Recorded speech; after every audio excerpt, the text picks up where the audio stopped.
အားလုံးပဲမင်္ဂလာပါတူတာ violinist နဲ့ပြန်လည်ကြိုဆိုပါရစေဒီကနေ့မှာတော့ဒီ bevel left hand ပေါ့နော် left hand fingering practicing exercise တွေကိုသင်ကြားပေးသွားမှာဖြစ်ပါတယ် left hand fingering လို့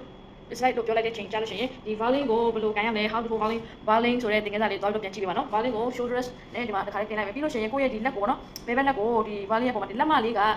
ကဒီဘက်အနားမှာရှိနေရမယ်လက်မလေးကဒီဘက်အနားမှာရှိနေရမယ်ပြီးလို့ရှိရင်1လက်ချောင်းလေးတွေကို finger number 1 finger 2 finger 3 4ဆိုလို့ခေါ်မယ်ဒီလက်မကိုတော့မပါဘူးเนาะဆိုတော့ finger 1 2 3 4အားလုံးကို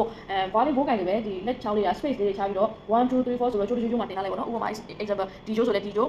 violin string မှာ 4 string ရှိတယ် first string က E A D G ဆိုလို့ရှိပါတယ် first string E A D G ဆိုတော့ပထမချိုးအသေးဆုံးလေး E string အသေးဆုံးလေး E string second string A string third string D and then G ပေါ့နော်ဆိုတော့ခုဘယ်ချိုးပေါ်မှာတင်လို့ရပါတယ်ဆိုတော့ကိုယ့်လက်ချောင်းလေးတွေကိုချိုးပေါ်မှာတင်မယ်တင်ပြီးတော့ဒီလိုလေးပေါ့နော် space လေးချထားပြီးတော့1 2 3 4ဆိုတော့တင်ထားမယ်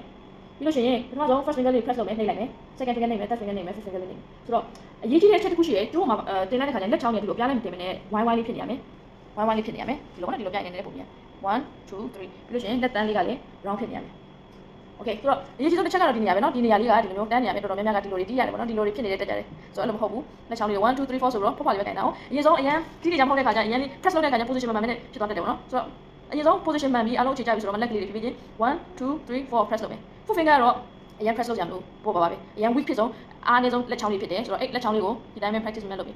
3 4ဆိုတော့1 2 3 4ဆိုတော့ random number ပြောမယ်1 2 3 4 2 3 4 1 2 3နံပါတ်တွေအဲ့လိုအရေးတွေအများကြီးပဲ1 2 3 4မှာ1 2 3 4 2 3 4 3 4 1အဲ့လိုနံပါတ်တွေ random number practice လုပ်ပြီးတော့ကြိုးတိုင်းပေါ့နော် G string မှာလည်းလုပ်မယ် D string မှာလည်း practice လုပ်မယ် A string မှာလုပ်မယ်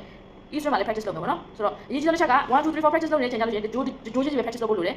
ကြိုးခွာပြီးတော့ဒီကြိုးမှာတစ်ခါ1 8ဒီကြိုးမှာ1 8ဒီကြိုးမှာ second finger နဲ့ဒီမှာ third finger နဲ့အဲ့လိုမနဲ့ရအောင်နော်ကြိုးထဲမှာပဲ1 2 3 4 2 3 4 1 4 2 3 4အဲ့လို practice လုပ်ဖို့လိုပါတယ်ဒါကတော့ဒီဘက် left hand practice ပေါ့နော် left hand အားလုံး practice အားလုံးဆင်ပြီကိုယ့်ရဲ့လက်ချောင်းလေးတန်မာလာပြီဆိုလို့ရှိရင်တော့ဘိုးနဲ့တစ်ခါလေးတွဲပြီးတော့ဒီလိုရပါပြီဒါကတော့နောက်သင်ခန်းစာမှာဆက်လက်ပြီးသင်ကြားပေးသွားဖြစ်ပါတယ်ဒါကတော့ left hand violin fingering exercise ဖြစ်ပါတယ်ဒီသင်ခန်းစာလေးနဲ့ပတ်သက်ပြီးတော့မသိတာရှိရင်မေးချင်တာရှိရင် comment box မှာလာမေးမြန်းနိုင်ပါတယ်အားလုံးကိုကျေးဇူးတင်ပါတယ်